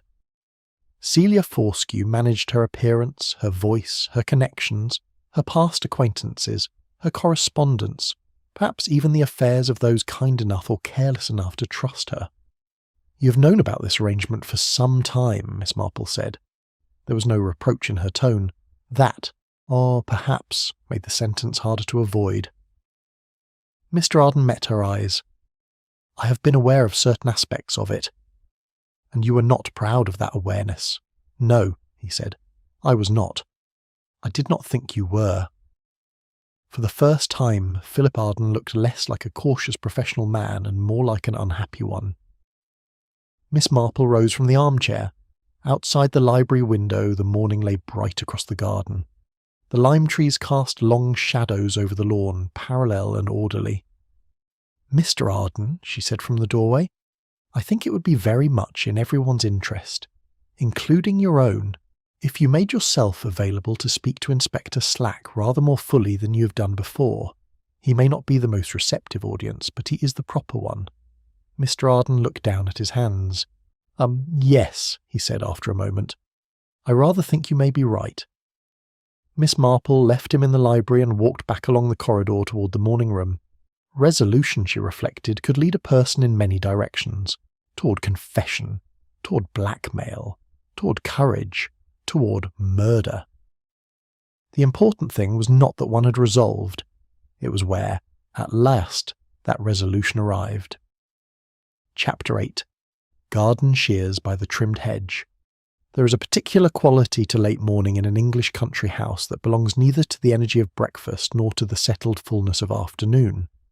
It is a pause in the day's machinery. The house breathes. Servants move more quietly. Guests disperse into corners with books they do not read. Things left unsaid acquire weight. At 11 o'clock the hall clock at Gossington Hall struck with its customary unhurried dignity. The sound moved through the corridors, faded over the stairs, and dissolved into silence. Miss Marple had taken her knitting to the garden. She sat in one of the chairs on the rear terrace.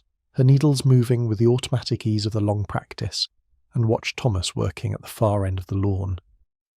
He had turned his attention to the herbaceous border, where certain plants required staking and others a degree of firm correction. Thomas was methodical. Miss Marple had observed as much over the previous 2 days. He worked with the patient thoroughness of a man who understood that a task properly done the first time saved trouble later. He did not hurry. He did not pause to admire his own progress. He did not perform gardening, unless he simply gardened. It was the shears she was thinking about.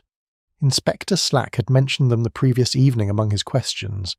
At the time, Miss Marple had placed the detail among those items in her mind labelled interesting, but not yet explicable. Thomas had said the shears were his. He had left them, as always, in the tool shed at the end of the previous day's work. On that point he had been quite firm. Men like Thomas were often firm about tools. Tools had places, purposes, conditions, habits attached to them. A gardener who did not know where he had put his shears was unlikely to be trusted with roses. Miss Marple waited until he had reached the end of the border and straightened to consider his work. Then she gathered her knitting into its bag and crossed the lawn toward him with a casualness that was entirely genuine in appearance, and not at all genuine in purpose. "Good morning, Thomas," he touched his hat. "Morning, Ma'am." "The border is looking particularly fine this year, the delphiniums especially." Thomas received this praise with the sober pleasure of a craftsman whose work has been accurately noticed. "Done well this year," he said. "Good winter for them." Miss Marple looked along the flowers a moment. "The shears that were found near the Pavilion path," she said in the same easy tone. "Inspector Slack mentioned them last evening. I hope it was not too much inconvenience to have them taken away for examination." Thomas's expression shifted only slightly, but he gave the question his full attention. "Got them back this morning," he said. "No harm done to them." "And you're quite certain you had put them in the shed the previous evening?"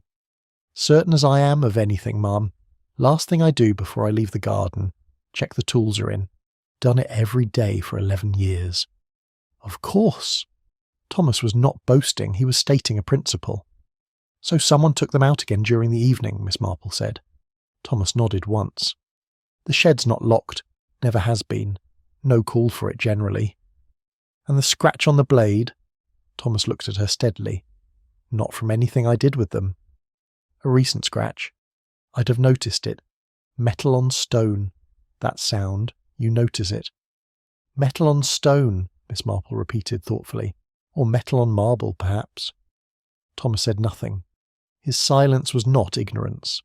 It had the quality of a man who had already thought the same thing and found it wiser not to say so first. Miss Marple thanked him and returned to the terrace.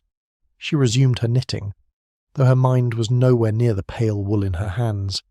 The shears had been taken from the tool shed after Thomas had put them away. They had been carried near the Pavilion path. Why? Not for gardening, not at night, not near that hedge. The scratch mattered. Small, accidental damage was often more truthful than large evidence. Large evidence was arranged. Small damage was forgotten.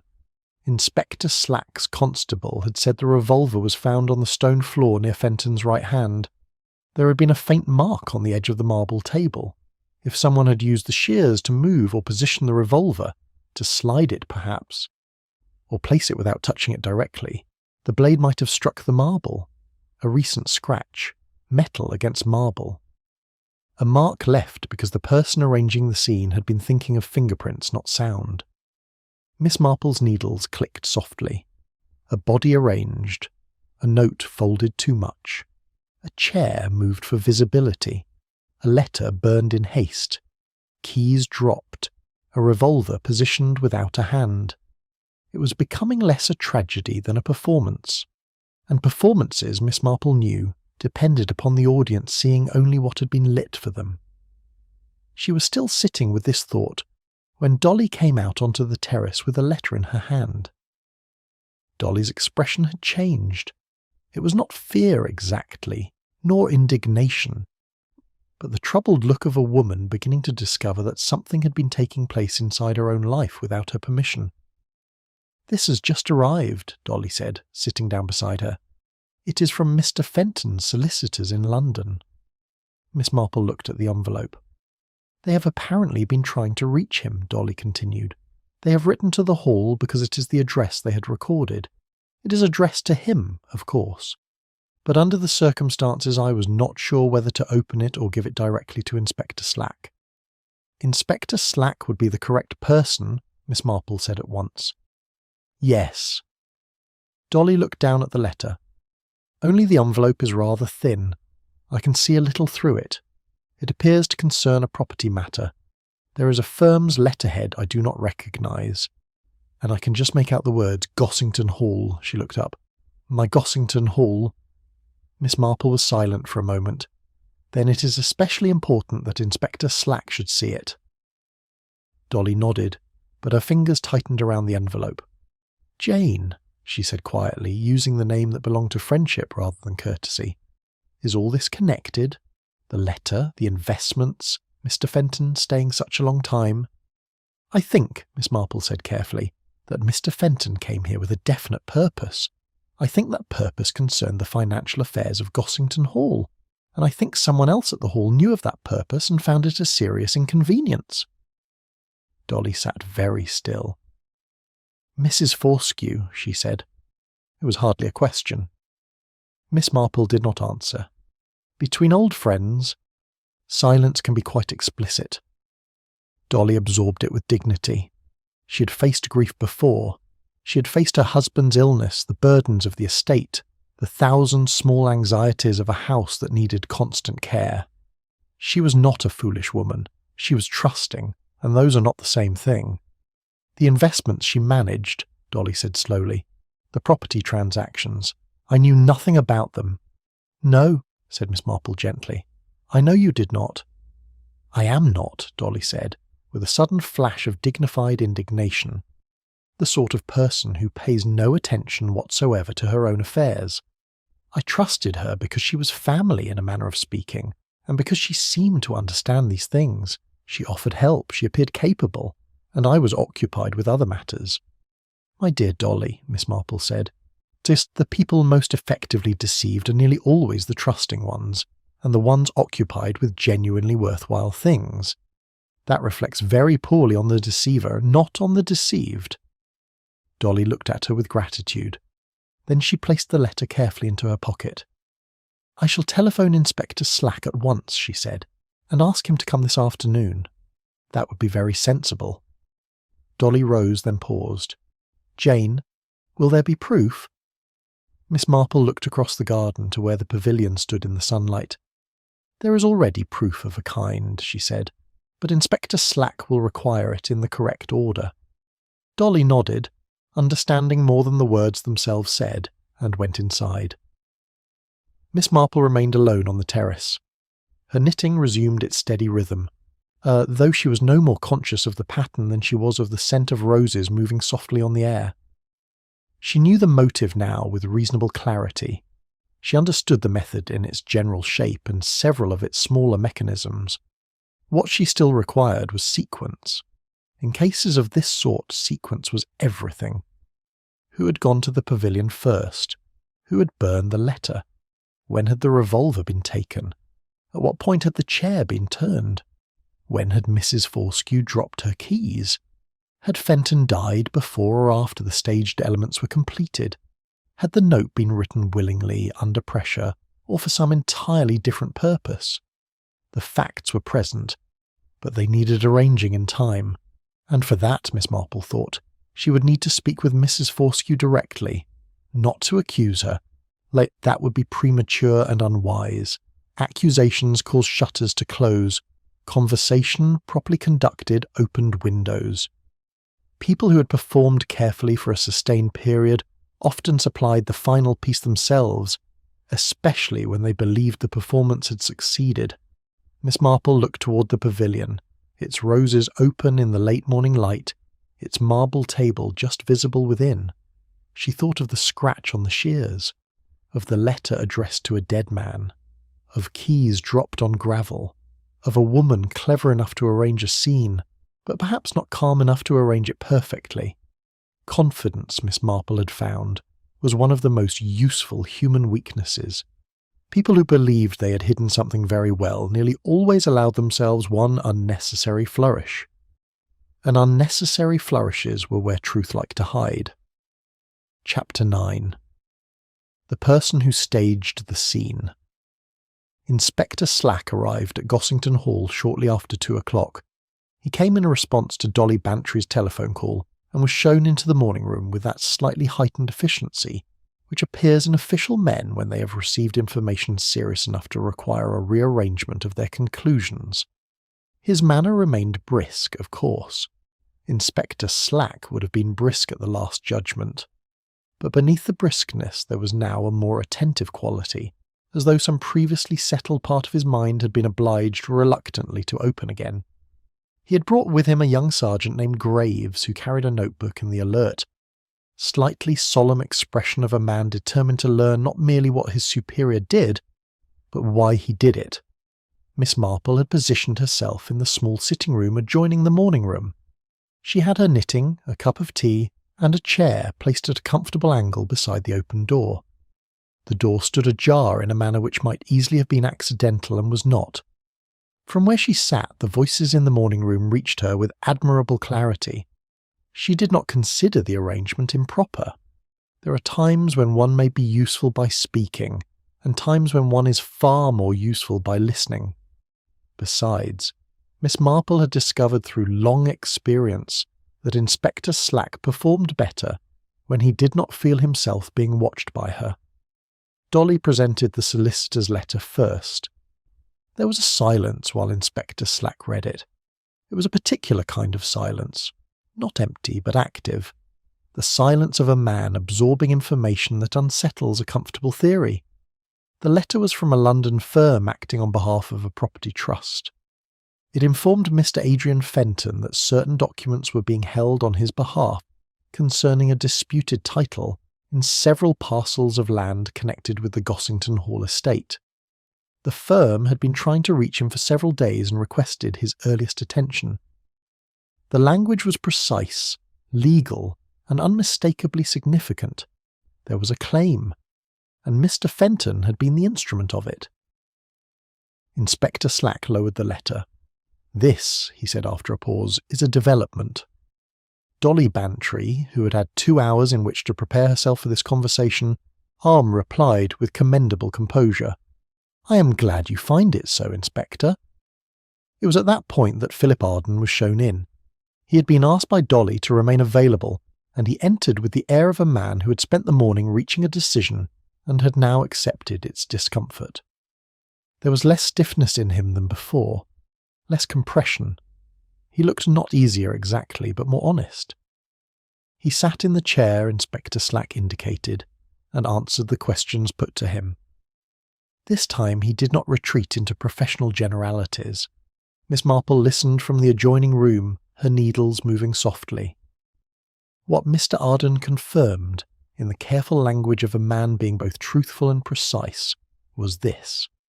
Mrs. Celia Fortescue had, over the previous 3 years, managed a series of property transactions involving parcels of land on the outer boundary of the Gossington Hall estate.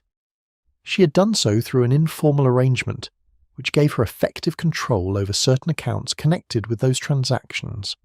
Dolly Bantry had agreed to the arrangement in principle, trusting Mrs. Fortescue's competence and family connection, but had not understood how broadly that trust was being used. A portion of the proceeds had not been returned to the estate accounts. Instead, it had passed through a secondary arrangement of which Mr. Arden had become aware about 18 months earlier. He had not known, he said, how to proceed. He was a financial adviser, but his authority in the matter had been limited. Mrs. Fortescue was socially confident, well-connected, and skilled at making any challenge appear either vulgar or mistaken. He had waited. He acknowledged, without attempting to excuse himself, that waiting had not been the course most creditable to him. Fenton, however, had not merely suspected.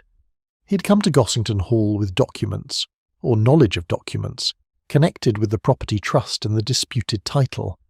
His extended stay had been a period of quiet accumulation. He had spoken with Arden. He had examined what he could. He had confirmed enough to make dismissal impossible. Mrs. Forskew's letter to him on the afternoon before his death had almost certainly been part of the negotiation, or the answer to one, and the burning of that letter in the pavilion suggested that the negotiation had gone wrong. Miss Marple set down her knitting. She had heard what she needed. The shape of the matter was now plain enough. There remained only the final sequence of the evening itself. For that she needed not Inspector Slack's official questions, but a conversation of another kind. She found Mrs. Forstew in the conservatory at the eastern end of the hall. It was a pleasant room with a glass roof and a warm green smell. Ferns, damp soil, potted palms, and the slightly enclosed heat of growing things under glass. Mrs. Forstew sat in a wicker chair beside a large fern. A book lay open in her lap, though it was perfectly clear she had not been reading. She looked up as Miss Marple entered. "Miss Marple," she said pleasantly, "I find I am avoiding the main rooms this afternoon. One feels rather at a loose end." "I quite understand," said Miss Marple. She settled herself into the adjacent chair with the mild ease of an old lady accepting a social invitation. The conservatory was quiet except for the faint muffled sounds of the garden beyond the glass. "It has been a very trying 2 days," Miss Marple said. "I thought perhaps a little company might be welcome." Mrs. Forstew inclined her head. Her composure remained admirable. It had been maintained through luncheon, questions, keys, letters, and the presence of police. But Miss Marple had begun to see the strain beneath it now. Composure is like varnish, she thought. Very effective, very beautiful, and apt to crack when the wood beneath begins to shift. "I have been thinking about the Rose Pavilion," Miss Marple continued in a reflective tone. "Such a charming addition to the garden. Dolly was so pleased with the restoration work." "It is very pretty," said Mrs. Forstew, "and quite different at night, I imagine. The pond must be especially lovely by moonlight. I can understand entirely why you were drawn to walk there on Tuesday evening." Something moved in Mrs. Forstew's face. Not much. The expression remained composed. But something underneath had adjusted itself, like a door settling very slightly in its frame. "It was a beautiful evening," Mrs. Forstew said. "Yes," said Miss Marple, "and Mr. Fenton was there when you arrived." She said it gently, without emphasis, as though making an observation about the weather. The silence that followed lasted only a few seconds, but it was not the silence of denial. It was the silence of a person who has reached the edge of one story and is deciding whether to step into another. "We had arranged to meet," Mrs. Forstew said at last. Her voice remained steady, but much of the brightness had gone out of it. What remained was quieter, more human, less performed. "He had received my letter that afternoon and had agreed to speak privately." "The letter you later burned," said Miss Marple. "Yes." A pause. "It contained certain proposals I preferred not to leave in existence." "Of course," said Miss Marple. She said it without approval and without condemnation. This, she had found, was often the only tone in which truth would continue. Mrs. Forstew looked at her. Behind her eyes, calculation moved rapidly. She was an intelligent woman. And intelligent people under pressure do not merely ask themselves what is known. They ask what can be proved, what can be guessed, and what remains safely unspoken. "There was an argument," Mrs. Forstew said. "He was not amenable to the proposals. In fact, I believe he had come to the meeting not to negotiate, but to inform me what he intended to do." "He had made his decision," said Miss Marple. "Yes. A decision that would expose the property transactions." Mrs. Forstew's mouth tightened. He thought himself entitled to dictate terms. "And perhaps," Miss Marple said softly, "he had found he disliked the intentions with which he had originally come." Mrs. Forstew looked sharply at her. Miss Marple did not look away. "Miss Marlowe told me he used the phrase 'not straightforward.' It interested me." Mrs. Forstew looked down at the book in her lap. "He had become sentimental," she said, "or self-righteous. There is very little difference in practical affairs." Miss Marple's expression did not change. "The conversation became heated," Mrs. Forstew continued, "and then "The revolver," said Miss Marple quietly. Mrs. Foskew's voice remained steady. "It was in his pocket. He had taken it from the cabinet. I do not know when. Perhaps he intended only to frighten me. Perhaps he wanted to demonstrate that he was serious. Perhaps he was frightened himself. And during the struggle," Mrs. Fortescue closed her eyes briefly. "Yes." The single word rested between them. "It was not intended," she said after a moment. "No," said Miss Marple, "I did not think it was." There was another silence. In the conservatory, a drop of condensation slid slowly down one pane of glass. Outside, the garden lay sunlit and unconcerned.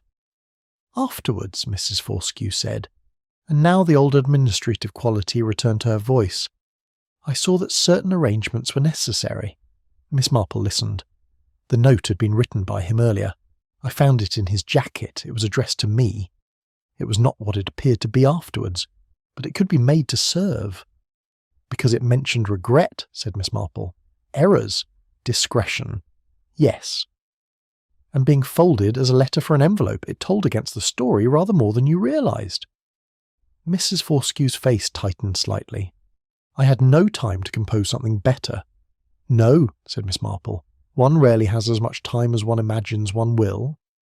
Mrs. Fortescue looked at her hands. "I moved the chair. I knew Thomas would find the pavilion early in the morning. I thought the position by the pond would suggest a mood, reflection, despair. And it would be plainly visible from the upper windows. Yes, I had established that." "Quite carefully," said Miss Marple. Mrs. Fortescue looked up. "The shears?" Miss Marple asked. "I used them to move the revolver into position. I did not wish to handle it directly afterwards." "And the scratch on the blade?" "I didn't notice it." "Nor the ash?" "No, the air was still. I thought it would fall and scatter. Or perhaps I did not think, not clearly." Miss Marple nodded. "You had been very careful," she said with perfect sincerity. "A great many details were managed with considerable skill, but people who arrange things very carefully sometimes arrange them too well. Natural events are seldom tidy. Staged events almost always are." Mrs. Fortescue received this with the still attention of someone listening not to accusation but to diagnosis. "The folded note," Miss Marple continued, "the chair facing the wrong way, the ash beneath the table, the keys dropped on the gravel, the shears, each was small by itself, but each was a departure from what would naturally have happened." Mrs. Fortescue said nothing. Miss Marple's voice softened. "Inspector Slack is in the morning room. Mr. Arden has been speaking with him. The solicitor's letter has been read. I think, Mrs. Fortescue, the kindest thing remaining, to yourself, to Dolly, and to the truth, is that you go to him now, before he comes to find you." Mrs. Fortescue sat motionless in the wicker chair.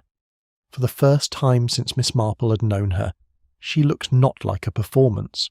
Indeed, not like an arrangement of silk, manners, and calculation, but like a tired woman who had reached the end of keeping everything in place.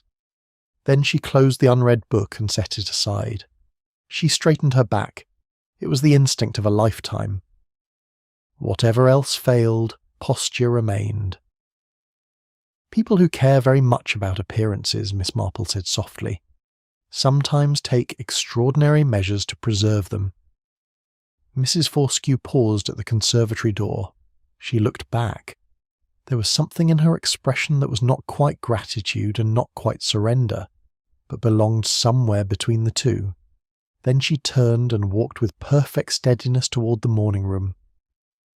Miss Marple remained in the conservatory for a little while, surrounded by the green heat, the ferns, the smell of damp soil, and the softened light through glass. She thought of the strange courage it sometimes takes to stop managing a thing and allow it simply to be what it is. Outside, the garden lay in its afternoon brightness, patient, fragrant, and entirely itself. Chapter 10. A summer afternoon at Gossington Hall.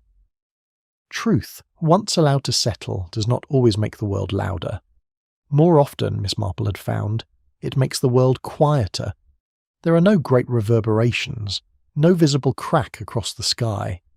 no dramatic alteration in the way ordinary life conducts itself. The roses continue to climb. The birds defend their territories with cheerful conviction. The hall clock marks the hour with its usual dignity. Thomas moves along the herbaceous border with his tools, and Mrs. Rudge continues to believe correctly that a properly timed meal is among the more dependable supports of civilization. Yet something changes. The strain goes out of the air. The house breathes again. Mrs. Forskew's confession, when it came, was delivered with the same composed precision that had characterized nearly everything she did. She sat in the morning room before Inspector Slack and Sergeant Graves, and spoke clearly, briefly, and without display. If a thing had to be done, her manner suggested, then it ought to be done properly. She confirmed what she had already told Miss Marple in the conservatory. She answered Inspector Slack's questions with such accuracy that, in the end, he had less to do than he had expected. He received her statement with professional gravity. If beneath that gravity there existed some private reassessment of his earlier conclusions, he was too experienced to show it. Before leaving, he spoke to Miss Marple in the corridor outside the morning room. It was a brief conversation, but his manner toward her had altered, not effusively. Inspector Slack was not made for effusion, but there was a certain respect in the adjustment. The kind one gives reluctantly, perhaps, but gives none the less. "The fold of the note," he said. "You were right about that." "It was such a small thing," Miss Marple replied kindly. "Small things," Inspector Slack said, with the weight of a man delivering a lesson he had learned at some inconvenience, "often are." He collected Sergeant Graves and departed. A few minutes later the police car sounded on the gravel drive, then faded beneath the ordinary noises of the afternoon. Gossington Hall settled slowly back into itself. The next few days passed with the quiet purposefulness of a house recovering balance. Miss Judith Marlowe remained one further day.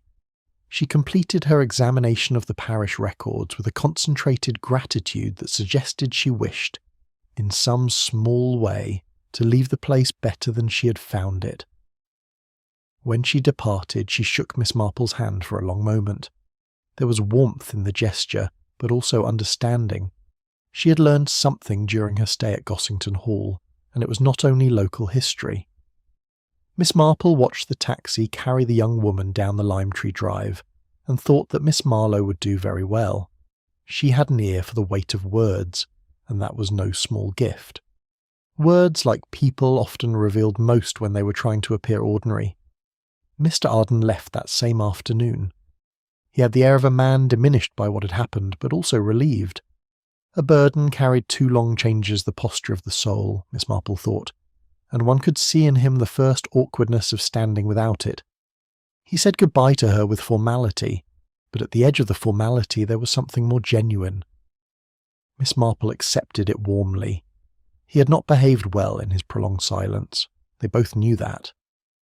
But in the end he had told the truth fully, and Miss Marple had always felt that truth told late was not the same as truth told early, but neither was it nothing.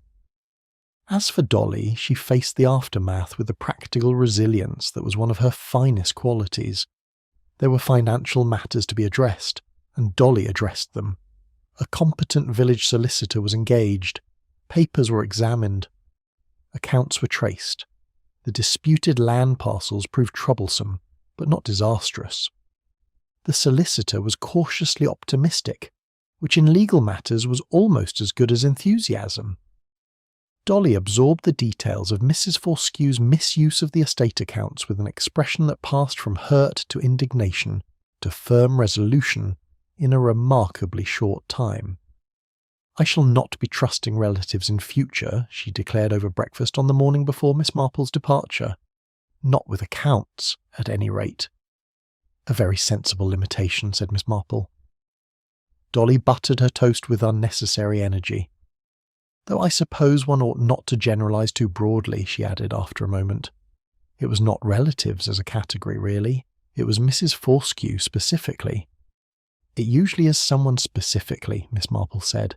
The difficulty is that one rarely knows beforehand which specific person it will turn out to be." Dolly looked at her with affectionate exasperation. "That is not a particularly comforting observation, Jane." "No," said Miss Marple pleasantly. "I suppose it is not." They finished breakfast in the comfortable manner of old friends whose disagreements require no repair. Later, Dolly walked Miss Marple to the lime tree drive and stood in the morning sunshine to watch her leave.